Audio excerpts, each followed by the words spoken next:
نحمده ونصلي ونسلم على رسوله الكريم اما بعد۔ اچھا جی، آج کی نشست جو کتاب الاسفار چیپٹر 2 کی نشست نمبر 3 ایک طرح سے ہے، اس میں ہم کوشش کریں گے انشاءاللہ جو گزشتہ 2 نشستوں میں اگر کوئی خلا، کوئی انکنسسٹنسی رہ گئی تھی کسی موقع پر تو اس کو ہم فل اپ کر لیں، اس کو کور کر لیں، اور ایک تسلسل جو ہے وہ ہمارا بحال عبارت کے ساتھ بھی ہو جائے، اور فہم اور جو اس میں سے ڈرائیو ہو رہا ہے اس سب میں ایک تسلسل اور ایک فلو جو ہے نا وہ برقرار اور بحال ہو جائے۔ چنانچہ اسی حوالے سے ایک ڈسکلیمر یا ایک یعنی کہ گزارش یا اطلاع بھی ہم یہیں قبل اس وقت دے دینا چاہتے ہیں شروع میں ہی، کہ یہ انبیاء کے علوم تھے کسی زمانے میں، پھر حضور علیہ السلام کے تصدق سے یہ اب خواص کے، خاصان بارگاہ الہی، مقربان الہی کے یعنی خاص الخاص لوگوں کے خاص علوم ہیں، اور اب یہ ایک سوشل نیٹ ورک اور اس دور کی جدید ٹیکنالوجی ذرائع ابلاغ کو استعمال کرتے ہوئے ہر خاص و عام تک الحمدللہ اللہ تعالیٰ کے اذن سے، بزرگان دین کی توجہ سے، سلاسل طریقت کی برکت سے، ہمارے شیخ طریق حضرت خواجہ ابوالخیر پیر عبداللہ جان صاحب رحمۃ اللہ علیہ، ان کی زندگی بھر کی دل سوز جگر سوز کاوشوں اور ان کی توجہات اور فیوزات کے نتیجے میں الحمدللہ ہر خاص و عام کے لیے، افادہ عام کے لیے سامنے آ رہے ہیں۔ چنانچہ کوئی ایسی بات ہو سکتی ہے جو کسی ذہنی سطح کو سمجھ میں نہ آئے، یعنی بئی وجہ کہ وہ اس سے بلند ہو۔ اگر وہ اس سے بلند ہو تو شیخ یا کسی اور بھی عارف ولی اللہ کے جو انٹلیکچول لیول ہے یا اس کا اسپریچول لیول ہے وہ تو ویسا ہی رہے گا، اور ہر دم ہر لمحہ وہ عروج پذیر ہے، اوپر جا رہا ہوگا، وہ اپنی جگہ بڑھتا رہے گا، وہ کبھی کم نہیں ہوگا، نہ اس کو کم کیا جا سکتا ہے۔ ٹھیک ہے نا؟ کسی بھی زمانے یا کسی بھی شخص یا طبقے سے بلینڈ ان کرنے کے لیے، اس سے مطابقت پیدا کرنے کے لیے اس کو تو کم نہیں کیا جا سکتا، وہ تو رہے گا جوں کا توں، بلکہ بڑھتا رہے گا۔ ٹھیک ہے نا؟ وہ تو زود افزوں رہے گا، اور یہاں کوشش کی جا سکتی ہے کہ جو عوام ہیں، کسی زمانے کے اہل زمانہ ہیں، ان کو بلند کرنے کی البتہ کوشش کی جا سکتی ہے۔ تو ان نشستوں کا مقصد ان کو بلند کرنا ضرور ہے، اس کو کم کرنے کی جو بے ادبی یا جرات ہے وہ کوئی بھی نہیں کر سکتا۔ تو اگر کوئی ایسی بات ہو جو سمجھ میں اس وقت نہ آئے تو اس کو موقع دیا جا سکتا ہے، توقف کیا جا سکتا ہے، وہاں پہ بہتر ہے کہ خاموشی و توقف و صبر اختیار کیا جائے۔ انشاءاللہ اللہ تعالیٰ کسی موقع پہ اس بات کو کھول دے گا۔ اللہ تعالیٰ سے دعا کی جائے، اللہ تعالیٰ کے ہاتھ میں تو سارے خزانے ہیں نا، تو بلندیاں، عروج، تمام کا نعمتوں کا مالک تو وہ ہے، اس کے خزانے میں کوئی کمی کسی دور میں نہیں۔ اگر کوئی ایسی گتھی ہو جو نہ سلجھے کہ یار یہ کیا بات ہو گئی، اگر بظاہر وہ فہم سے یا زمانے میں جو عصری موجود کنٹمپریری جو علوم ہیں یا افکار ہیں ان سے ٹکرائے، تو تھوڑا سا توقف کر لیں، اللہ تعالیٰ سے استغفار کی جائے، دعا کی جائے، ایک خوشگمانی کا، حسن عقیدت کا رکھا جائے شیخ اکبر کے لیے، اولیاء اللہ صوفیاء کے لیے، اور اللہ تعالیٰ سے گزارش کی جائے انشاءاللہ اللہ تعالیٰ عقدہ کشائی فرمائیں گے کہ وہی سب عقدے کشا کرنے والے وہی ذات ہیں۔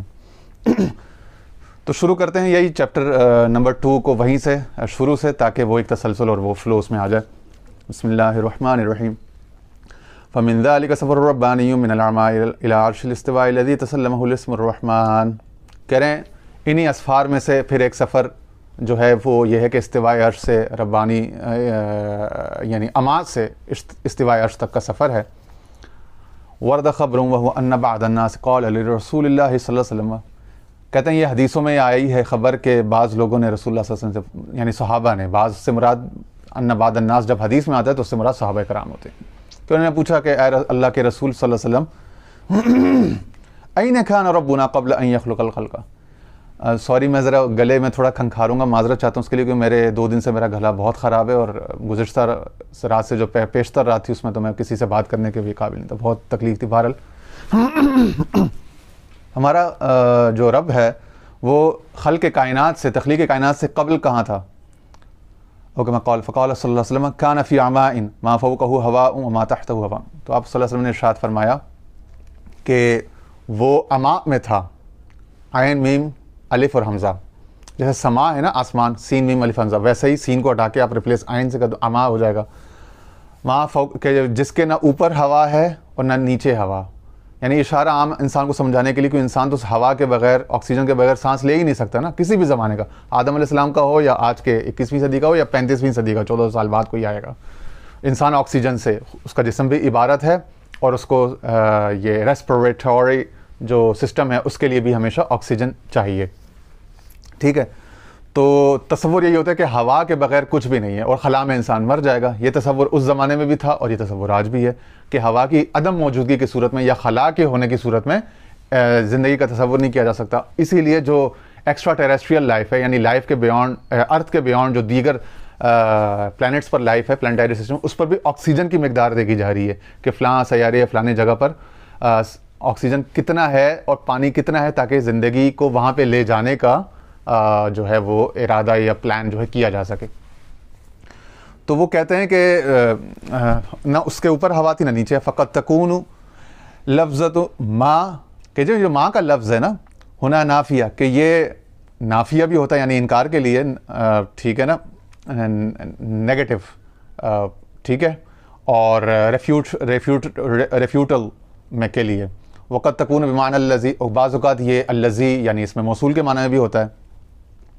تو آگے فرماتے ہیں اعلم ان ھذا سرادق الالوہیہ، یعنی یہاں پہ پھر شیخ نے اس کی وضاحت نہیں کی کہ آپ یہاں پہ یہ معنی لیں یا دونوں معنی لیں، یعنی انہوں نے کہا کہ دونوں پاسبلٹیز ہیں، دونوں سے ایک معنی آپ کے ذہن میں جو بنتا ہے وہ آپ کی اس پر چھوڑ دیا انہوں نے. ٹھیک ہے، آگے فرماتے ہیں اعلم، جان لے ان، اب کسی معنی کو کھولیں گے نا وہ کسی جہت کو، تو آگے فرماتے ہیں ان ھذا سرادق الالوہیۃ وحاجز عظیم یمنع الکون ان یتصل بالالوہۃ وتمنع الالوہۃ ان تتصل بالکون عنی فی الحدود الذاتیہ. کہتے ہیں کہ یہ اما جو ہے عین میم الف حمزہ، جس کے نہ اوپر ہوا ہے نہ نیچے ہوا ہے، یا اگر اسے موصول لے لیں تو جس کے اوپر بھی ہوا ہے اور جس کے نیچے بھی ہوا ہے. تو وہ کہتے ہیں کہ یہ ایک ایسا خدائی شامیانہ، ایک ڈیوائن ٹینٹ ہے، ایک کہہ لو آپ فکسچر ہے، ٹھیک ہے نا، ایک سیٹ اپ ہے ڈیوائن، ایسی عظیم رکاوٹ ہے، ایک بیریئر ہے جو کائنات کو الوہت سے جڑنے اور الوہت کو کائنات سے جڑنے، یعنی میرا مطلب ہے ذاتی حدود میں جڑنے سے روکتی ہے. اب ذاتی حدود میں یعنی بذاتی ہی یا فی نفس ہی، نہ تو الوہت کائنات سے جڑے گی، حق حق رہے گا، عبد عبد رہے گا، خلق خلق رہے گی، حق حق رہے گا، عبد عبد رہے گا. عبد جتنے بھی عروج کر جائے وہ حق نہیں ہو سکتا اپنی ذات میں، اور حق جتنا بھی نزول کرے، جیسا کہ اس کے نزول کے مختلف احادیث میں آئیں گے واقعات، اور اس کتاب میں بھی پہلے بھی آئیں بعد میں بھی آئیں، تو حق اپنی کسی بھی فارم میں، مینیفیسٹیشن میں، تجلی میں، نزول اجلال جس طرح کا مرضی فرمائے، ٹھیک ہے نا، تعاقب الاسماء، نزول اجلال، مختلف تصورات ہیں اس کتاب میں بھی اور شیخ کے دیگر کتب میں، کیونکہ باہم ساری کتب جو ہیں وہ آپس میں یعنی کہ سمجھ لیں کہ یکجہت ہیں، کوآرڈینیٹڈ ہیں، کنسسٹنٹ ہیں، کنورجنٹ ہیں، اور جو ہے انٹیگریٹڈ ہیں. ٹھیک ہے نا. تو چونکہ وہ باہم ساری انٹیگریٹڈ ہیں تو تصور سارا انٹیگریٹڈ ہے، وہ ایک کلیت ہے اور ایک دوسرے کا مؤید ہے. باہم تمام تصورات، تمام کتب شیخ کے معارف جو ہیں وہ ایک دوسرے کی مؤید ہیں، تائید کرنے والی ہیں. تو کہتے ہیں کہ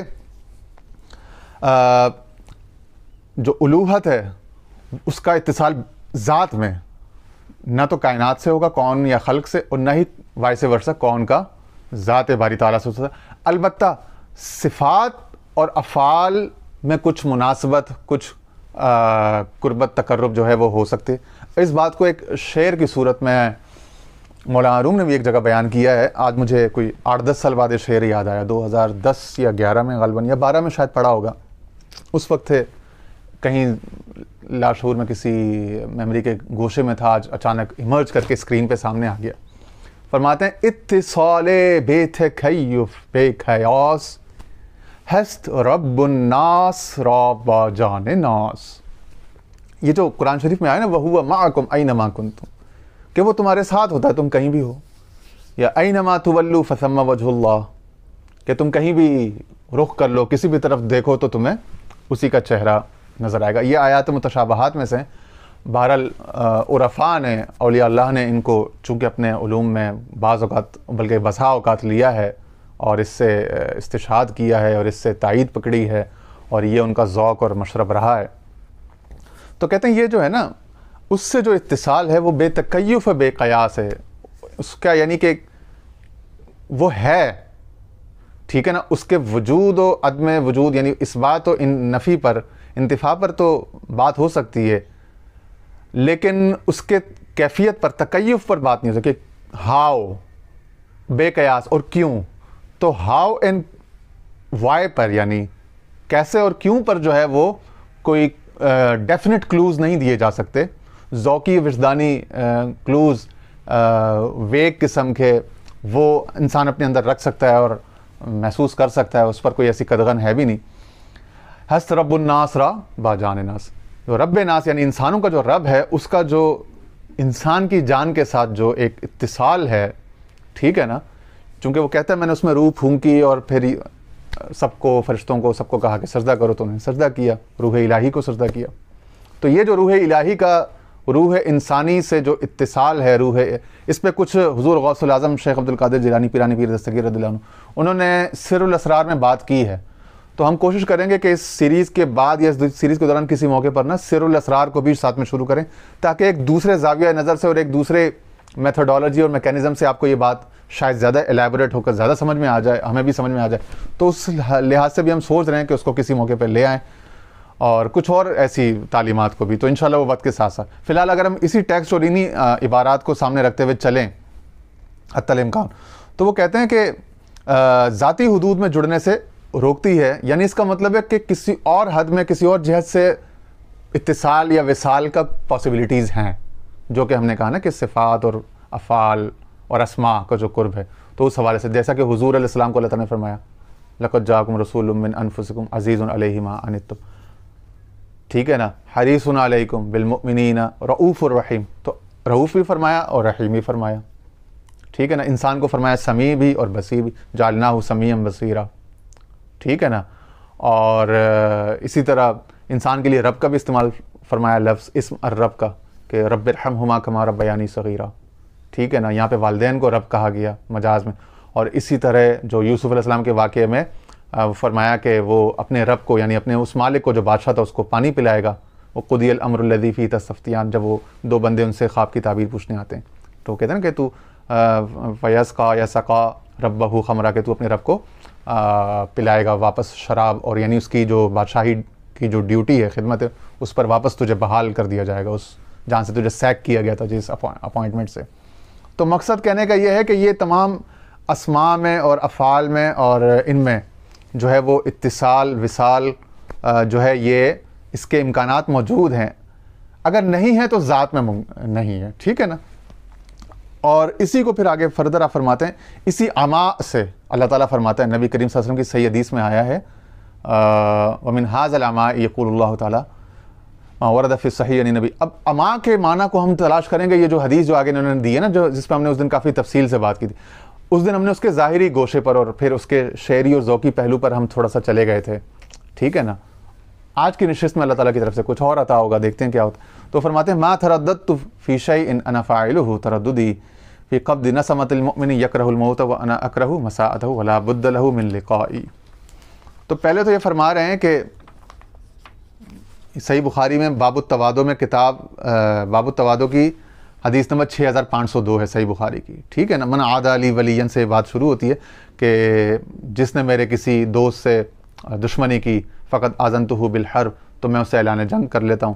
پھر آگے ہے کہ وہ وما ترددت عن شیء، کہ مجھے کسی شے میں اتنا تردد کسی معاملے میں امر میں نہیں ہوتا جتنا مجھے اپنے بندہ مومن کی جان نکالنے میں ہوتا ہے. نسمۃ المؤمن، اب یہ جو فی قبض نسمۃ المؤمن، یہ جو نسمۃ المؤمن ہے نا، جان مومن یا روح مومن، اس کا مطلب ہے کہ یہ جو نسمہ مومن ہے نا، یہ کچھ اس میں ایک خاص کچھ سگنیفیکنس ہے اما کے ساتھ ساتھ اور اس قرب کے ساتھ ساتھ، کہ نسمہ کچھ ایسی باؤنڈری پہ لائے کرتا ہے کہ وہ یعنی کہ اما سے قریب تر ہے، ٹھیک ہے. ذات میں تو نسمہ بھی ذات رب سے نہیں مل سکتا نا، ذات کا تو وہ اتصال بے تکیف بے، اس کو تو پاسبلٹی ختم کر دی, رول آؤٹ کر دی کہ یعنی کہ جب انہوں نے کہہ دیا نا کہ یہ خدائی شامیانہ ہے آنی فی الحدود الذاتیہ, تو ذات کی تو پاسبلٹی نہیں رہی. اب وہ جو صفات اور قرب افعال جو ہے اس کا جو ظہور جو ہے وہ اقرب ترین یا اعلیٰ ترین جو ہے پاورفل ترین وہ نسمہ انسانی, وہ جو روح انسانی ہے اس میں ہے, اور اسی کو واپس اپنی طرف اپنے قرب میں بلانے کی طرف کے لیے, چونکہ وہ اس پیکر عنصری اور مادی مٹیریل جب یہ حواس میں اور مادی مٹیریل وجود میں جب آتی ہے تو وہ ایک گنا دوری میں چلی جاتی ہے ہوا کی دنیا میں, یعنی آکسیجن کی دنیا میں جب آتی ہے. آکسیجن اور ہوا سے یہی مراد ہے کہ وہاں پہ پھر وہ لامکانی کیفیت ہے. تو اس کا کچھ لامکانیت سے کچھ قرب ہے, کچھ اس کی کچھ مناسبت اور مماثلت ہے نسمہ کی, اور یہی اس نسمہ کو شاہ ولی اللہ محدث دہلوی نے اپنے علوم میں, اپنی ہماعات میں اور دیگر اباقات یا کچھ کتابیں القول الجمیل میں تصوف کی جو ان کی ہیں وہاں پہ انہوں نے اس کو ڈسکس بھی کیا ہے. تو کسی موقع پر ہم شاہ ولی یعنی متاخرین میں سے شاہ ولی اللہ محدث دہلوی کو لے لیں گے, حضرت مجدد الفسانی رحمۃ اللہ علیہ کو لے لیں گے, اور اس زمانے کے جدید دور کے جو صوفیاء ہیں ان میں سے ہم جو کراچی کے ایک بزرگ تھے قلندر بابا اولیاء یا ذوقی شاہ صاحب یا سلسلہ عظیمیہ کے جو تعلیمات ہیں وہاں سے کچھ نسمہ کا اور روحوں کا جو ایک جدید 20ویں 21ویں صدی کے لیے سائنسی دور میں جو کچھ ایکسپلینیشن انٹرپریٹیشن ہے, کسی وقت میں ہم انشاءاللہ اس کو بھی انکارپوریٹ کریں گے تاکہ بہتر سے بہتر واضح سے واضح تر معاملہ ہوتا چلا جائے. اور کرے ٹھیک ہے نا, کوئی تشنگی اللہ کرے کہ نہ رہے ہمارے ان سیریز کے تھرو. لیکن انیشیلی یہ دا روڈ ٹو ابن عربی ہے, تو اس میں انشاءاللہ ہم کوشش کریں گے کہ زیادہ تر ابن عربی رحمۃ اللہ علیہ کے ہی علوم پر, انہی کے ٹیکسٹ پر اکتفا کیا کریں. آگے فرماتے ہیں وَلَا بُدَّ لَهُ مِن لِقَائِهِ, مگر یہ کہ اچھا یہ جو بات اس حدیث پہ ختم کہ مجھ سے ملنا بھی لازم ہے, وَلَا بُدَّ لَهُ مِن لِقَائِهِ, کہ اس کے لیے لہو یعنی اس مومن بندہ مومن کے مجھ سے ملنا بھی لازم ہے. تو ملنا تو ہے, اور ملنا نسمہ کے تھرو ہے, اور نسمہ کے تھرو وہاں ہے کہ اس کے پار پھر بس اما ہے. تو یہ نسمہ کا کچھ بڑا سگنیفیکنس آ رہا ہے اس کانٹیکس میں نا. بہرحال ہم آگے بھی چلتے ہیں. تو فرماتے ہیں وقولہ تعالیٰ, اور اسی طرح اس اللہ تعالیٰ کا یہ قول یعنی قرآن شریف کی آیت ہے سورہ قاف کی آیت نمبر 29 ہے, ما یبدل القول لدیہ, کہ نہیں تبدیل ہوتی اس کے ہاں بات, یا نہیں تبدیل ہوتا اس کا قول.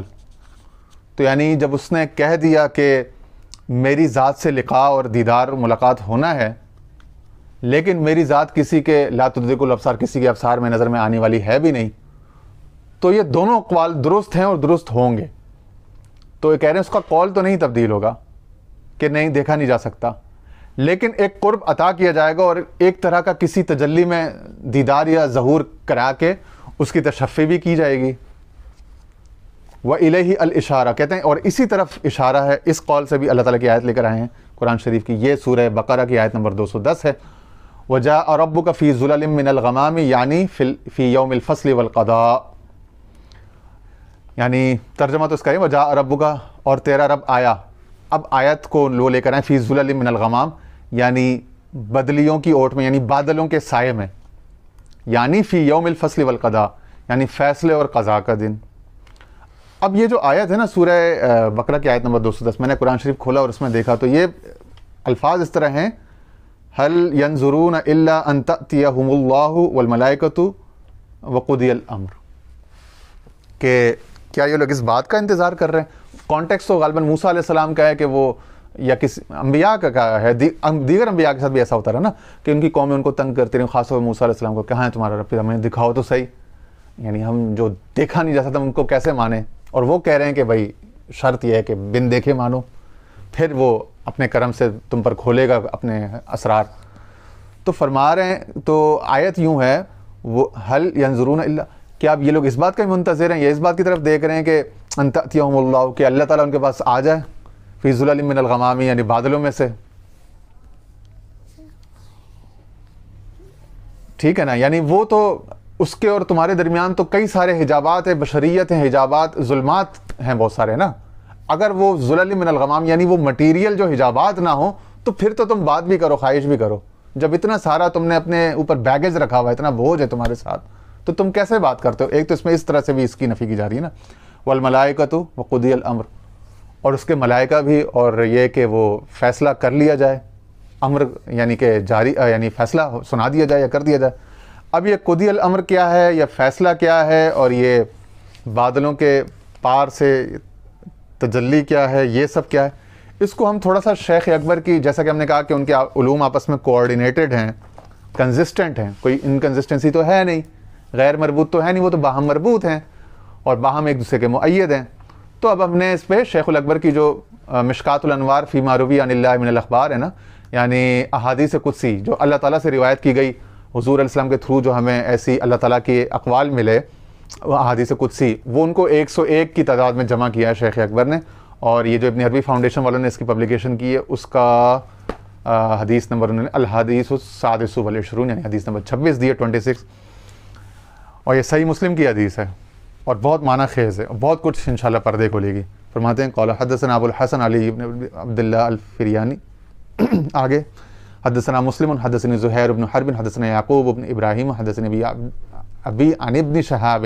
یہ حضرت طارق بن شہاب جو ہیں یہ بہت مشہور تابعی، بہت حدیثوں میں راوی ہوتے ہیں، صحیح بخاری میں بھی مسلم میں بھی بار بار ان کا نام آتا ہے. یہ طارق ابن شہاب ہے نا، عن ابن شہاب غالباً.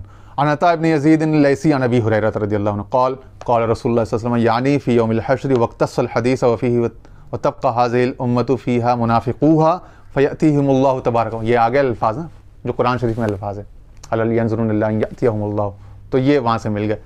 فیأتیہم اللہ تبارک وتعالی فی صورت غیر صورتہ التي يعرفون فيقول انا ربكم فيقولون نعوذ بالله منك هذا مكاننا حتى يأتينا ربنا عز وجل فإذا جاء ربنا عرفناه فيأتيهم الله تبارك وتعالى في صورته التي يعرفون فيقول أنا ربكم فيقولون أنت ربنا فيتبعوه ويضرب الصراط الحديث وفيه فيقول من كان يعبد شيئا فليتبع أو كما قال عليه الصلاة والسلام.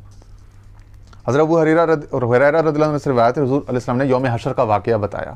اچھا پہلے تو بتا دوں کہ یہ اسی سند اور اسی متن سے یہ حدیث صحیح مسلم میں حدیث نمبر 182 183 ہے، 182 183 ہے. اور جو مکتبہ شاملہ کی جو کمپیوٹرائز ترتیب ہے اس میں حدیث نمبر 267 267 ہے.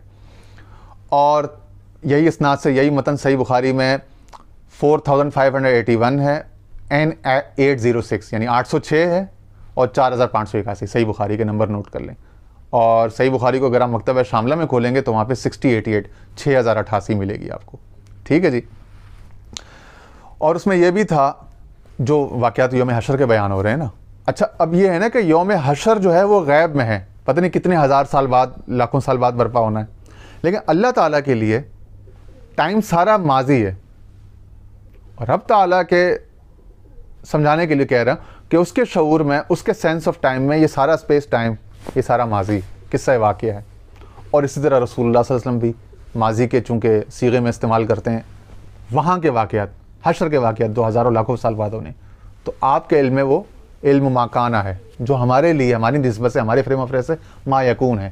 یہی ہم زور دیتے ہیں. میں اپنے دوستوں سے ویسے پرائیویٹلی بھی کہا کرتا تھا کہ یار یہ جو آئنسٹائن کی وجہ سے نا بڑی آسانی ہو گئی 20ویں صدی میں، جب اس نے ایک بات کہہ دی نا، تھیوری آف اسپیشل ریلیٹیوٹی دے دی کہ ٹائم از ریلیٹیو.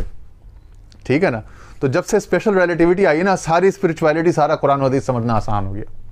سارا غیب، آگے پیچھے، اوپر نیچے، ٹائم کیا ہے، وقت کیا ہے، اس کی ماہیت کیا. یہ عرصہ دراز سے یہ لا ینحل اور عقدہ لا کشا قسم کے ہوا کرتے تھے، مگر یہ سارا مسئلہ ہی حل ہو گیا نا کہ ٹائم ریلیٹیو ہو گیا. اور الحمدللہ کہ انسانیت کی بہت بڑی تعداد نے، سائنسدانوں نے، بلکہ تمام نے ہی اس دور میں تو اتفاق کر لیا. اور یہ پورا فزکس کا، ماڈرن فزکس کا مسلمہ اصول اب بن چکا ہے کہ ٹائم ریلیٹیو ہے اینڈ سو از اسپیس. تو اسپیس ٹائم ریلیٹیوٹی نے بہت آسان کر دیا معجزات کو، کرامات کو، تصرف کو، انعامات کو، الہامات کو، کشف کو، القاء کو، اتصال کو، ان تمام تصورات کو سمجھنا، ان پر ایمان لانا انتہائی آسان کر دیا. اللہ تعالیٰ بس توفیق عطا فرمائے. تو کوئی مشکل نہیں رہی، تو جھگڑے ختم ہو گئے. ریلیٹیوٹی کا جو ایک پرنسپل آیا نا، ایک پوسٹولیٹ کہہ لو، اس زمانے میں پوسٹولیٹ تھا، پھر پرنسپل بن چکا ہے. اس نے پوری آسانی کر دی الحمدللہ. یہ بھی اللہ تعالیٰ کے فضل و کرم سے ہوا ہے، اس کی عطا سے انسانیت پر مہربانی ہوئی. یہ نہ دیکھو کہ کس کلچر سے آیا، کس تہذیب سے آیا، بس اس کا فضل ہوا ہے، وہ انسانیت کا کامن ورثہ ہے. الحکمت ضالۃ المؤمن. بہتر یہ ہو کہ کوئی حضور صلی اللہ علیہ وسلم پر ایمان رکھنے والا کوئی مسلمان جو ہے وہ ان دریافتوں کو کرے اور انسان کے لیے آسانی اور انسان کا جو مجموعی تہذیبی، ثقافتی، علمی ورثہ ہے اس کو آگے لے کر چلے. یہ بہتر ہے. تو فرماتے ہیں کہ اس میں یہ بھی تھا کہ جب صورت کہ جب صرف یہ امت باقی رہ جائے گی، بھی دیگر امتوں کا حساب کتاب ان کے مراحل طے ہو جائیں گے، اس کے بعد اس میں اس امت کے منافق بھی ہوں گے، تو اللہ تعالیٰ ان کے سامنے ایک ایسی صورت پہ آئے گا جس کو وہ نہ جانتے ہوں گے، اور کہے گا میں تمہارا رب ہوں۔ وہ کہیں گے تجھ سے اللہ کی پناہ، ہم یہیں پر کھڑے ہیں یہاں تک کہ ہمارا رب آئے، اور جب ہمارا رب آئے گا تو ہم اسے پہچان لیں گے۔ پھر اللہ تعالیٰ ان کے سامنے اس صورت پر آئے گا جس سے وہ جانتے ہوں گے، اور کہے گا میں تمہارا رب ہوں۔ وہ کہیں گے تو ہی ہمارا رب ہے، بس وہ اس کی پیروی کریں گے اور پل صراط رکھ دیا جائے گا، اور اسی حدیث میں ہے وہ کہے گا، یعنی رب تعالیٰ کہے گا جس کسی کی بات کرتا رہا اس کی پیروی کرے۔ اچھا، ایک تو یہ حدیث متفق علیہ ہے جو تمام محدثین کے نزدیک سب سے اونچے درجہ کی حدیث ہوتی ہے بعد قرآن، ٹھیک ہے نا۔ اور اسی طرح اس کی شرح میں پھر جیسے چونکہ ان کے سارے علوم اور سارے ان کے بیانات آپس میں کوآرڈینیٹڈ ہوتے ہیں اور معید ہوتے ہیں، کنسسٹنٹ ہوتے ہیں، ایک دوسرے کے اسسٹنٹ ہوتے ہیں، سپورٹیو ہوتے ہیں، تو یہاں پہ پھر ابن عربی فاؤنڈیشن والوں کو بھی اللہ تعالیٰ جزائے خیر عطا فرمائے، انہوں نے حاشیہ شیخ اکبر فتوحات مکیہ کا دے دیا، ورنہ کون فتوحات مکیہ نکال کے اس مقام کو دیکھتا وہاں سے کہ وہاں پہ شیخ اکبر رؤیت باری تعالیٰ اور حشر کی اس حدیث کے بارے میں کیا کوئی بیان کیا یا کس طرح فرماتے ہیں۔ تو یہ الحمدللہ انہوں نے وہ جو ہم نے جو کراس ریفرنسنگ کرنی تھی وہ یہاں انہوں نے اسی صفحے نمبر 124 پہ دے دی ہے۔ تو وہ کہہ رہے ہیں شیخ حاشیے میں کہ شیخ اکبر فتوحات مکیہ کے باب نمبر 177 میں فرماتے ہیں کہ اسی باب سے پتہ چلتا ہے، یعنی اسی حدیث میں جو مضمون آیا اس سے پتہ چلتا ہے کہ تجلی الہی جو ہے اعتقادات کی صورت پر ہوتی ہے۔ انا عند ظن عبدی بھی صحیح بخاری کی حدیث ہے نا، میں اپنے بندے کے ساتھ اس کے گمان کے مطابق ہوں، وَأَنَا مَعَهُ إِذَا ذَكَرَنِي، اور میں اس کے ساتھ ہوتا ہوں جب وہ مجھے یاد کرتا ہے۔ تو بندہ کا جو اس کے متعلق جو گمان یا عقیدہ اعتقاد ہے اسی کے مطابق تجلی الہی کی جو ہے نا وہ یعنی کہ ڈٹرمینیشن ہوگی، اس کا تعین ہوگی۔ فرماتے ہیں تجلی الہی اعتقادات کی صورت پہ ہوتی ہے، اعتقادات چونکہ ویری کرتے ہیں تو تجلیات الہی کا بھی نزول جو ہے وہ حسب ذوق اور حسب اعتقادات نفوس بندگان جو ہے وہ ویری کرے گا۔ اور اسی حدیث میں اس ذات کا مختلف صورتوں میں تبدیل ہونے کا بھی ذکر ہے، وہی اعتقادات کی تبدیلی سے اس ذات کی تجلی کا مختلف صورتوں میں آنا، جبکہ وہ ذات تو ایک ہی ہے مگر ایک صورت میں اس کا انکار کیا جاتا ہے، جیسے کہا نا کہ منافق اس کا انکار کریں گے، اور دوسری صورت میں اقرار۔ چنانچہ باب نمبر 279 میں، باب نمبر 279 میں 177 سے بھی انہوں نے حاشیہ دے دیا آسانی کے لیے، اور 279 سے فتوحات مکیہ میں شیخ اکبر فرماتے ہیں اس وقت نہ تو کوئی رب کو اس صورت میں قبول کر رہا ہوگا اور نہ ہی اس کا قرب چاہ رہا ہوگا، بلکہ جب وہ ذات انہیں کہے گی کہ میں تمہارا رب ہوں تو وہ سب کہیں گے تجھ سے اللہ کی پناہ۔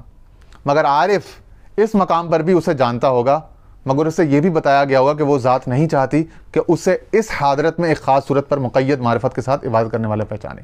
وہی جیسا کہ ہم نے پچھلے بعض 8ویں یا 7ویں نشست میں ہم نے کہا تھا نا، یا غالباً 8ویں میں کہا تھا کہ تقید بالمظاہر کا جو ہم نے تصور دیا تھا کہ کسی مظہر میں مقید کرنا، ٹھیک ہے نا، اسی سے بعض پچھلے ادوار میں جو صورت نکلی نا، صورت گری کی، تشبیہ و تمثیل کی، بت پرستی کی، انبیاء کے جو مورتیاں بنائی گئیں وہ اسی کہ انہوں نے ایک مظہر میں مقید کر لیا اس انفائنائٹ ذات کو۔ ایک مظہر میں کچھ صفات دیکھیں، مردے کو جلا بخشنا حضرت عیسیٰ علیہ السلام میں، تو انہوں نے کہا بھئی یہ تو اللہ کی صفت ہے۔ مادر ذات کوڑی کو، مادر ذات نابینا کو شفا دینا، انہوں نے کہا یہ تو بھئی اللہ کی صفت ہے۔ یہ میڈیکل سائنس ہے، طب، حالانکہ اس زمانے میں جالینوس تھا، بہت بڑے بڑے اس زمانے کے اطباء تھے، تو انہوں نے کہا یہ تو ہو نہیں سکتا، یہ تو خدائی یعنی انسانی طاقت ہے نہیں، یہ تو خدائی ہی طاقت ہے۔ چنانچہ وہ خدا بنا بیٹھے، اسی کو شرک کہتے ہیں کہ جز کو کل بنا دیا۔ اگر کل کو کل کہا جائے تو وہ کلیت ہے، وہ وہی عین توحید ہے، اور کسی مظہر میں قید کر کے تنزیہ کا انکار کر کے تشبیہ کو اس طرح سے وہ کر دیا جائے تو اسی کا جو ہے نا وہ انکار جو ہے اسی کو پھر شرک کہا جاتا ہے۔ اسی سے بت پرستی جنم لیتی ہے بعض دوسری امتوں میں، یہاں پہ جو ہے کم از کم بت پرستی نہیں ہوتی، یہاں کچھ اور قسم کی ڈیویشنز ہو جاتی ہیں امت مسلمہ میں نا۔ اب اسی کو کلیئر کیا جا رہا ہے، امت مسلمہ کے ظاہری جو فقہا ہیں، زہاد ہیں، صوفیاء اول درجے کے ہیں، صاحبان حال ہیں، ان سب کے معاملات کو کلیئر کرنے کے لیے فتوحات مکیہ ہے، یعنی وہ فتوحات، وہ ریولیشنز جو مکہ سے مراد، یعنی جو جہاں سے وحی کا آغاز اور حضور صلی اللہ علیہ وسلم کا سفر شروع ہوا تھا، کہ وہ ان نتیجوں میں وہ غار حرا اور مکہ کسی جو تمہاری کنیکشن اور تمہاری چیزیں ہیں تمہیں تم تک ان کو فیوزات کو پہنچایا جائے، اور ٹھیک ہے نا، اور تمہیں اس معاملے سے، غار حرا سے، اس تعلق باللہ سے کنیکٹ کیا جائے. یہ ہے فتوحات مکیہ کا لفظ کی اصطلاح، اپنا اسم کا معنوی سگنیفیکنس. تو وہ فرماتے ہیں کہ عارف جو ہے وہ اچھا، مگر عارف اس مقام پر بھی اسے جانتا ہوگا، مگر اسے یہ بھی بتایا گیا ہوگا کہ وہ ذات نہیں چاہتی، اسے اس کی مشیت، وہ اس کو بھی جانتا ہوگا، اس کی مشیت کو بھی جانتا ہوگا، اس کی چاہت کیا. یہ ہے نا اعلیٰ ترین جاننا، معرفت الہی، کہ اب وہ جانتا ہے مگر زبان پہ نہیں لے رہا، کیونکہ اس کی مشیت بھی جانتا ہے. اب یہ ایسے ہی ہے جیسے ایک مجاز کی دنیا میں سمجھا رہے ہیں کہ ایک آدمی اپنی محبوبہ کو کسی مجلس میں دیکھتا ہے، وہ جانتے ہیں میری محبوبہ ہے، لیکن یہ بھی جانتا ہے کہ اگر میں اپنی محبوبہ کی طرف جو اپنی محبت ہے، ایفینٹی ہے، اس کا اگر اظہار کروں تو یہ میری محبوبہ کے بارے گراں، اس پہ طبیعت پر جو ہے نا وہ خاطر پر ناگوار گزرے گا، چنانچہ وہ اظہار نہیں کرتا اور انجان بنا رہتا ہے. اسے کہتے ہیں جان کر بھی انجان بنا رہنا. اور اسی کو ایک کسی صوفی شاعر نے کہا بھی ہے نا کہ وہ اندروں شو آشنا ہو ایز بیروں بیگانہ باش، کہ اندر سے وہ آشنا ہوتے ہیں، جانتے، مگر بظاہر بیگانہ لگتے ہیں. ٹھیک ہے نا. تو وہ چنانچہ عارف کے ادب یہ بھی بتایا گیا ہو کہ وہ ذات نہیں چاہتی کہ اسے اس حضرت میں خاص صورت پر مقید معرفت کے ساتھ عبادت کرنے والا پہچانے. چنانچہ عارف کے ادب کا تقاضا یہی ہے کہ وہ اس انکار میں لوگوں کا ساتھ دے. اور اسی طرح سے صرف وہاں نہیں، یہاں اس دنیا میں بھی بہت سی حقیقتوں کے انکار میں عارف جو ہے وہ دنیا کے لوگوں کا، علماء یا ظاہر کا یا دیگر عام درجہ کے صوفیوں کا ساتھ دیتا ہے. تو ساتھ دینے کا مطلب انڈورسمنٹ نہیں ہوتا، یہ یہاں پہ کلیئر کر لیں آپ، چاہے اس دنیا میں ہو اس دنیا میں. لوگوں کے ساتھ ہم آہنگی کریٹ کرنا یہ حکمت ہو سکتی ہے، مصلحت ہو سکتی ہے. ٹھیک ہے نا. یہ لازمی نہیں ہے کہ اس کا فہم، اس کا ذوق یا اس کا عقیدہ بھی بیان ہی ایسا ہی ہے. وہ 1000 باتوں سے اگری کرے گا اور ساتھ دے گا، اس کا معنی لوگوں کے ساتھ ایک جو نا سازگاری کریٹ کرنا ہوگا، سوٹیبلٹی. تو سوٹیبلٹی، سازگاری، موافقت اور عدم اختلاف کا مطلب رضامندی یا قبولیت نہیں ہوتا. ٹھیک ہے نا. یہ اس کو ہمیشہ پیش نظر رکھیں ہر معاملے میں. چنانچہ عارف کے ادب کا تقاضا یہی ہے کہ وہ اس انکار میں لوگوں کا ساتھ دے. مگر یہ عارف اللہ کی پناہ جیسے الفاظ اپنے منہ سے نہیں نکالتا. دیکھا نا، جن کو منافق کہا جا رہا ہے، اچھا وہ منافق نہیں ہے، وہ ہیں مومن. یہاں پہ عرفانی جہت سے منافق کہا جا رہا ہے، یعنی وہ چونکہ اس کے جو اگلے آنے والا درجے کا جو قرب ہے اس سے جاہل ہیں یا اس سے انکاری ہیں، اور وہ عالم ناسود کی سطح پر جو اپنی زندگی گزارے تھے تو اس میں انکاری تھے. چنانچہ من کان فی ھذی اعمی وہو فی الآخرۃ اعمی، جس نے یہاں اندھا رہا اور یہاں بہت ساری بینائیوں کا، حقیقتوں کا کسی بھی وجہ سے انکار کیا، وہ وہاں بھی انکاری رہے گا. چنانچہ یہ اس کے وجود کو، اس کی آخرت کو، تمام عقائد کو مانتے تھے، اس کے فرائض، واجبات، امر و نواہی کا سب کا جو ہے نا بجا لاتے تھے، اپنا بجا اس کی جو تعمیل. باوجود اس کے، اور جنت میں وہاں دیدار کی منزلوں میں پہنچا بھی دیا گیا، وہاں بھی ہیں، لیکن وہاں بھی ان کو منافق کہا. اس عرفانی جہت سے کہا جا رہا ہے، وہ شریعت والے منافق نہیں ہے، یہ اصطلاحاً یا لغوً منافق یا تصوفاً منافق. اب تصوف کے یا عرفانی معنی میں منافق کیا ہے اور اس معنی میں عارف کون ہے اور غیر منافق کون ہے، وہ یہ ہے کہ جو اس طرح کی اپنی وہ رکھتا ہو، انڈرسٹینڈنگ رکھتا ہو، اس طرح کا پرسپیکٹیو رکھتا ہو، تو وہ عارف ہے اور وہ اس کا موحد اور اس کا دوست ہے. اور اس کے علاوہ دیگر کوئی بھی حال یا ذوق یا وہ اپنا رجحان رکھتا ہے تو وہ پھر اس خاص جہت سے، شریعت میں نہیں، شرعی علوم میں وہ مومن تھا، بہت اعلیٰ تھا، اس کو جنت بھی ملی، دیدار کی وہاں جو وادیاں تھیں وہاں بھی بلایا جا رہا ہے، اس کو ایک مظہر کا، ایک تجلی کا دیدار بھی کرایا جا رہا ہے، انعام اکرام ہو رہا ہے. ٹھیک ہے نا. وہ قبول بھی، مقبول بارگاہ بھی ایک طرح سے ہو چکا، لیکن کسی ایک خاص کانٹیکسٹ میں، خاص پرسپیکٹیو سے جو ہے وہ اس کو ایک دیگر نام دیا جا رہا ہے، کسی انکار کی وجہ سے، کسی حقیقت کے انکار کی وجہ سے، جس حقیقت کا دوسرا عارف جو ہے وہ مقر ہے، اقرار کرنے والا ہے، اس انکار کی وجہ سے اب اس کو یہاں پہ اس فریم آف ریفرنس میں منافق کہا جا رہا ہے. تو یہ تھوڑا اصطلاحات کا جو نا کہ کس کانٹیکسٹ میں کس اصطلاح کا کیا معنی ہوتا ہے، اس کو سمجھنا بھی ضروری ہے. تو اللہ تعالیٰ ہمیں اس کو سمجھنے کا صلاحیت اور توفیق عطا فرماتے ہیں. پس جب حق تعالیٰ اس خاص حاضرت میں اور اس منظر میں ان سے کہے گا سوری تھوڑا سا پیچھے سے کنٹینیو دوبارہ کر لیتے ہیں. چنانچہ عارف کے ادب کا تقاضا یہی ہے کہ وہ اس انکار میں لوگوں کا ساتھ دے, مگر یہ عارف اللہ کی پناہ جیسے الفاظ اپنے منہ سے نہیں نکالتا, کیونکہ وہ جانتا ہے کہ یہ کون ہے, یہ کیا ہے, ٹھیک ہے نا. اور وہ لوگ نہیں نہ جاننے کے سبب انہوں نے اللہ کی پناہ کا ایک بے ادبی کا لفظ کلمہ صادر کیا, جبکہ رب تعالیٰ کہہ رہا ہے کہ آؤ میرا دیدار کرو اس صورت میں.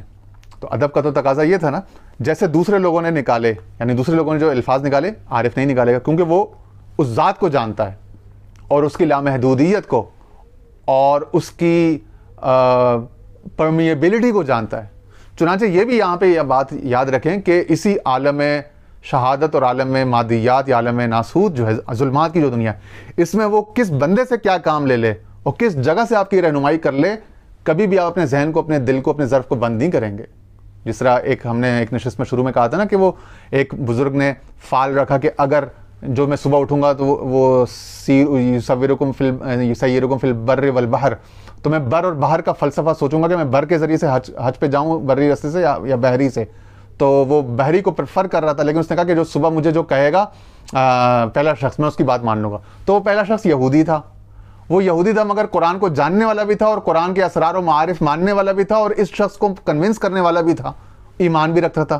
اب اس کے منہ سے یہ ساری رہنمائی ہو رہی ہے, مگر یہ بندہ چونکہ متعصب نہیں تھا, ظرف تنگ اور عقل تنگ اور دل تنگ نہیں تھا اور ایماندار بھی تھا, تو اس نے اپنی تنگی کے عدم تنگی اور عدم جو تعصب تھا اس کے سبب اور اپنی طبیعت میں جو سخاوت اور قبولیت کا جو عنصر تھا اس کے سبب سے اس پوری گائیڈنس کو فالو کیا اور ایک تاریخ بنی اور شیخ اکبر نے اس کو رقم کیا تحسین کے الفاظ کے ساتھ, ٹھیک ہے نا. تو آپ کو اپنے اس دنیا کی زندگی میں اوپن رہنا ہوگا. کچھ نہیں پتا کہ وہ کس مظہر سے کون سی آپ کی مشکل آسان کر دے اور آپ پر مہربانی کس کس صورتوں میں آ کے وہ کرتا ہے, وہ کرتا رہے گا. اگر آپ یہی سوچتے نہیں ہیں فلانا فرقہ, فلانا مسئلہ, فلانا بندہ, یہ فلانا یہ ہے, فلانا وہ ہے, تو پھر رہ گئے, بہت سی چیزوں سے رہ جائیں گے.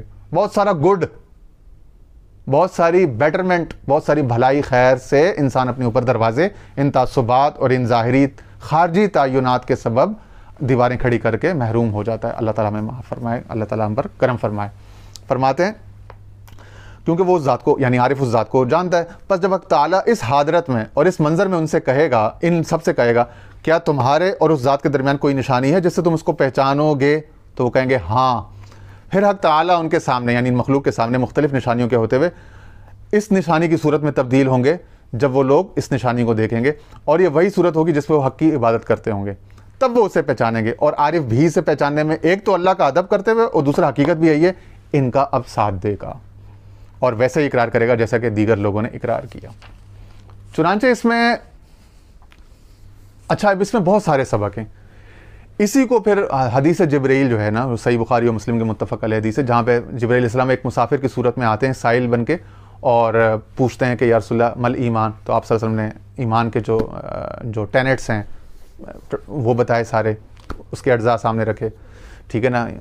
پھر فرمایا کہ مل اسلام, تو آپ نے پنجگانہ جو ارکان اسلام ہے ان کو رکھا. یہاں پہ جو دین کے دو حصوں کا, یعنی اعتقاد کا اور عمل کا حصہ مکمل ہوا, یا آپ کہہ لیں کہ الہیات اور علم الکلام کا اور علم الفقہ کا, علم شریعت کا ایک گوشہ مکمل ہوا. اب اس کے باوجود دین مکمل نہیں ہو رہا, کیونکہ اگلا پھر وہ تیسرا سوال کرتے ہیں مل احسان, یا رسول اللہ احسان کیا, تو آپ فرماتے ہیں ان تعبد اللہ کأنک تراہ, کہ تو اللہ کی عبادت اس طرح کرے گویا کہ تو اسے دیکھ رہا ہے. فإن لم تکن تراہ فإنہ یراک, اور اگر ایسا نہ ہو تو کم از کم وہ تو تجھے دیکھ رہا ہے, تو یہ تو تیرا حال ہونا چاہیے. تو یہاں پہ اس کو ہم اس حدیث سے اب ریلیٹ کرتے ہیں اور اس حدیث سے جوڑتے ہیں, اور جو کہ جڑی ہوئی باہم مربوط ہیں, ٹھیک ہے نا. تو یہاں پہ یہ بتایا جا رہا ہے کہ عبادت جو کرنی ہے نا وہ بن دیکھے کی نہیں کرنی, اس میں کچھ نہ کچھ دیکھنے کا شوق ضرور ہونا چاہیے اور دیکھنے کا تصور اور پاسبلٹی ذہن میں ضرور ہونی چاہیے, تب تو انشاءاللہ وہ احسان کا پہلا درجہ بنے گا کأنک تراہ. اور اسی کی کوشش, اسی کی مشق کرائی جاتی ہے تصوف میں, خانقاہوں میں جو صوفیہ کرام کراتے ہیں, تصور شیخ کے ذریعے, برزخ شیخ کے ذریعے. اب تصور شیخ اور برزخ شیخ کے ذریعے کیا ہوتا ہے کہ آپ تصور یہ کرتے ہیں کہ آپ کا جسم نہیں ہے, آپ کا شعور نہیں ہے, آپ کی ذات نہیں ہے, آپ کی صفات نہیں ہے, بلکہ آپ کی صفات آپ کے مرشد کی ذات اور مرشد کی صفات ہیں. آپ کا چہرہ مرشد کا چہرہ ہے, آپ کا وجود, آپ کا ظاہر باطن مرشد کا, یہ آپ تصور کرتے ہیں, اس کا مراقبہ کرایا جاتا ہے نا. یہ آپ شروع میں تو بتکلف ایک تصور کرتے ہیں, ٹھیک ہے نا, لیکن اس کے بعد پھر اس تکلف کی ضرورت نہیں رہتی کچھ عرصے کے بعد. پھر یہ بے تکلف ایسا ہی ہو رہا ہوتا ہے کہ آپ کو خاص خاص ایسے لمحات نصیب آتے ہیں، لی مع اللہ وقتن کے صدقے میں ایسے ایسے خاص اوقات، لمحات، نشستیں میسر آتی ہیں جب آپ اپنے آپ میں نہیں ہوتے، اپنے مرشد کے شعور میں ہوتے ہیں، جب آپ اس کے وجود کو یا تو محسوس کر رہے ہوتے ہیں یا اپنے اندر دیکھ بھی لیتے ہیں، چہرے میں یا ہاتھوں میں، اعضاء میں، تو اپنے اعضاء کو، اپنے چہرے کو مرشد سے، پیر سے ملانا ہوتا ہے، ٹھیک ہے نا. عبادت نہیں ہے، عبادت تو اللہ کی ہے، عبادت تو کسی بھی مقید مظہر کی نہیں جا سکتی، نہیں کرائی جا رہی نا، اس کا تو انکار ہے، ٹھیک ہے نا. اب دیکھنا کس طرح ہے؟ کسی پردے میں، کسی تجلی میں. وہ تجلی کس طرح ہے؟ تصور شیخ میں آپ نے اپنے مرشد کے تصور میں عبادت یا ذکر اذکار دعا کرنی ہے کہ وہ کر رہا ہے، میں نہیں کر رہا. اور یہ تو ویسے ایک عام عمومی ایک انڈر لائن پرنسپل بھی ہے تمام پیری مریدی کا، کہ آپ سے جو غلطی، خدا نخواستہ کوئی گناہ سرزد ہو تو وہ سب آپ کا ہے. آپ یوں سمجھے ہر مرید کہ وہ اس کا ہے، اور جو نیکی اور جو جمال ہے وہ سب اس کا ہے. شیخ سعدی رحمۃ اللہ علیہ نے اپنے مرشد حضرت شیخ شہاب الدین سہروردی، عوارف المعارف کے مصنف جو ہیں، اکابر اولیاء اللہ، جب ان سے جدا ہو رہے تھے، یہ واقعہ ہمارے مرشد اکثر سنایا کرتے تھے، تو ان سے پوچھا، کوئی نصیحت پوچھی. وہ فارسی میں ایک قطع ہے، رباعی شیخ سعدی نے لکھی. وہ کہتے ہیں کہ لب دریا جو ہے وہ میں نے، کہ بر روئے آب، میں نے ان سے پوچھا اپنے شیخ سے کہ آپ بتائیں کہ کوئی نصیحت، کوئی حکم فرمائیں. دو انداز فرمود بر روئے آب، یکے آنکھیں دیگر آنکھ برخیش بدبیم آباست، یکے آنکھ کے بر ذات خود بیم آباست، اور دیگر آنکھ مرا پیر دانائے مرشد شہاب، دو انداز الحمدللہ یاد آ گیا، مرا پیر دانائے مرشد شہاب، دو انداز فرمود بر روئے آب، ٹھیک ہے نا. یکے آنکھ بر غیر بد بیم آباش، دیگر آنکھ بر خیش بدبیم آباش، یکے آنکھ بر غیر بدبیم آباش، دیگر آنکھ بر خیش خود بیم آباش. جی کہتے ہیں کہ شیخ شہاب الدین سہروردی رحمۃ اللہ علیہ کو میں وضو کر رہا تھا دریا کے کنارے یا کسی تالاب کے کنارے، تو میں نے ان سے پوچھا اس دوران کہ حضور کرم فرمائیں، آخری ملاقات ہے، آپ نے اجازت دے دی ہے، رخصت کی، تو اب واپس مخلوق میں دنیا میں جا رہا ہوں، تو آپ کوئی نصیحت ارشاد فرمائیں، کوئی دعا فرمائیں. تو انہوں نے فرمایا کہ ایک ہی بات ہے، کہ ایک تو یہ کہ دوسروں کی طرف بدگمان نہ رہو، یا کہ آنکھ بر غیر بدبیاں باش، دوسروں کو خود سے بہتر جانو، ان کا معاملے میں خوشگمان، حسن ظن رکھو دوسرے کے بارے میں. اور دوسرے میں مرشد بھی تو ہے نا، اور سب کچھ ہے، اللہ، رسول، سب کچھ، پوری کائنات کا جو نظام ہے. دیگر آنکھ بر خیش خود بیم باش. اور دوسری بات یہ کہ کبھی خود پسند و خود بیم نہ ہونا، اپنی تعریف نہ کرنا، اپنے منہ میاں مٹھو، اور اپنے بارے میں خوشگمان و خود بین نہ بننا، اور لوگوں سے بدگمان نہ ہونا. تو یعنی کہ کوئی غلطی، کوئی نقصان، کوئی کمی ہو، ٹھیک ہے نا، تو وہ کہنا کہ وہ میرا ہے، اس کو اپنی طرف منسوب کرنا، اس کی ذمہ داری خود پہ لے لینا. ربنا ظلمنا انفسنا، اے رب میں نے اپنی جان پہ ظلم کیا. شیطان نے کیا کہا تھا؟ رب بما اغویتنی، قسم کہتا ہوں اے رب وہ جو تو نے مجھے گمراہ کیا. تو اس نے بلیم گیم کیا، بلیم ڈالا رب تعالی حق ذالہ کی ذات پر، ٹھیک ہے. اور یہاں پہ جو ہے وہ اس نے بلیم اپنے اوپر لے لیا کہ مجھ سے غلطی ہوئی، میں نے ظلم کیا. یہ ہے آدمیت، اور یہ ہے خلافت الہیہ کا اس زمین پر وہ ظہور، کہ آپ نے اس طرح سے کرنا ہے. یہاں پہ ادب سکھایا جا رہا ہے، ٹھیک ہے نا. وہ کہہ سکتے تھے، لیکن انہوں نے کہا کہ اسباب تو اسی کے پیدا کرتے تھے نا، شیطان، درخت، سب چیز، اسباب تو اس کے تھے، جگہ بھی اس کی تھی، روکنے کی طاقت بھی اس کے پاس ہے، لا حول ولا قوت الا باللہ ہم کہتے ہیں نا. مگر ان تمام کے باوجود کہتے ہیں مجھ سے غلطی ہوئی، میں نے غلطی کی، مجھے معاف کر دے، میں نے ظلم کیا، اور روتے رہے. تو بندے کو یہی سزاوار ہے، بندے کو یہی لائق ہے، بندے کی یہی شان ہے. تو مقصد کہنے کا یہ ہے کہ وہ اپنے تئیں اور اپنی طرف جو ہے وہ ہمیشہ کریٹیکل رہے، ٹھیک ہے نا، اور دیگر کی توصیف و ثناگوئی کرے، ہمیشہ ان سے اچھا معاملہ رکھے، ٹھیک ہے نا. تو صحیح میں غلط، یہ بھی ہمارے مرشد کے الفاظ ہے کہ بھئی مختصر یہ ہے کہ تو صحیح میں غلط. تو اس سے سارے جھگڑے، بحث، انانیت ساری ختم ہوتی ہے. تو ویسے بھی پیری مریدی کے آداب میں سے یہ ہے کہ جو اچھائی اور خوبی اور خیر سرزد ہو یا عطا ہو وہ پیر کی طرف منسوب کی جائے، وہ اس کی ہے. اور جو کوئی کمزوری ہے، برائی ہے، کوئی نقص ہے، اس کو اپنی طرف، تو جمال کو اس کی طرف منسوب کیا جائے، کمال کو اس کی طرف، اور جو خامیاں، کمزوریاں، عیوب ہیں اس کو اپنی طرف منسوب کیا جائے، اس کو اپنا. تو جب عبادت جیسا جمال اور بھلائی جب نصیب ہو تو وہ تو بدرجہا حقدار ہے اس بات کی کہ اس میں تصور شیخ رکھا جائے، اور اس میں بھی یہی کیا جائے کہ وہ میرا شیخ، اس کا شعور اور اس کا وجود، وہ جو اللہ تعالیٰ سے قریب اور اقرب ہے، وہ اب حضور پر تعریف کر رہا ہے، حضور کی ثناگوئی کر رہا ہے۔ یہ سارا عمل فعل، عمل خیر جو ہے یہ اس کا ہے، یہ وہ اس کی انجام دہی اور بجاوری وہ کر رہا ہے، ٹھیک ہے نا۔ میرے اندر جو اس کا عکس یا اس کا فیض ہے یہ وہ ہے، اور میں جو ہوں میں تو اپنے ذات میں فی نفسی ہی بذاتی ہی جو ہے نا، میں تو اپنے اس میں تو گناہگار اور قصوروار ہی ہوں اور ظالم ہی ہوں، تو اس کو رکھا جائے۔ اور اسی میں پھر آگے کنٹینیو یہ بھی ہے کہ حدیث کے جو آخر میں ہے نا کہ وفیہ، یعنی اسی حدیث میں یہ بھی فیقول من کان یعبد شیئا فلیتبعہ، کہ جو جس کی عبادت کرتا تھا آج اسی کے ساتھ ہو جائے۔ تو اب جو جس کی عبادت کرتا تھا وہ اس کے ساتھ ہو جائے گا، اب جو کسی بت کی، گائے کی عبادت کرتا تھا وہ اس کے ساتھ ہو گیا، جو اپنے اندیکھے خود اپنے ذہن میں کسی لفظ کی ہر حروف کی ترتیب کی عبادت کرتا تھا، یا حور و قصور کی، جنتوں کی، محلوں کی، شہوت کی، خواہشوں کی، جاگیرداری کی، اس کی عبادت کرتا تھا، اس کو وہاں پہ اسی صورت میں مل جائے گا، اس کو جاگیریں، جنتیں اور شہد اور حور اور یعنی کہ شہوت کی باراوری کے تمام تر اس کو اسباب مل جائیں گے، ٹھیک ہے۔